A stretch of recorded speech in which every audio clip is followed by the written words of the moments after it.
Le gérant de la brasserie des Antonins ne décolère pas.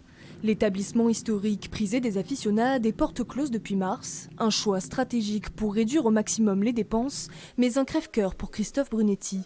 Comme beaucoup de restaurateurs, il se dit peu confiant quant aux annonces du Conseil de défense. On n'attend rien de particulier, on a les yeux en face des trous, on savait très bien que la date du 20 janvier était une utopie complète.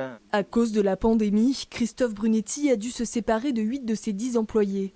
Il accuse aujourd'hui 160 000 € de perte de trésorerie. Ce qu'on attend plutôt de ce Conseil de défense, c'est plutôt un déclic du gouvernement, qui pourtant a eu un an pour se préparer à cette vague de vaccination, un déclic des gens pour qu'ils comprennent qu'il est largement temps maintenant de se faire vacciner et en urgence parce qu'il y a des gens qui n'ont plus de salaire depuis plus d'un an.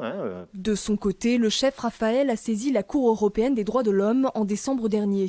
Il espère obtenir réparation du préjudice subi par les restaurateurs à cause de la gestion de la crise par un gouvernement jugé hypocrite. Forcément, ça crée un ressentiment parce que c'est une profession qui est en train de se perdre au profit des grandes chaînes comme McDonald's par exemple qui reste ouvert et qui fait des chiffres de folie, ou Quick ou Burger King, enfin tous les groupes de restauration rapide qui continuent à faire des très gros chiffres. Les supermarchés qui ont fait des chiffres de record pendant les fêtes, on le voit.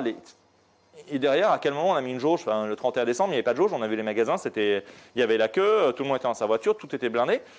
Et nous, on se retrouve encore une fois la dernière roue du carrosse. La date de réouverture des restaurants devrait être annoncée dès demain.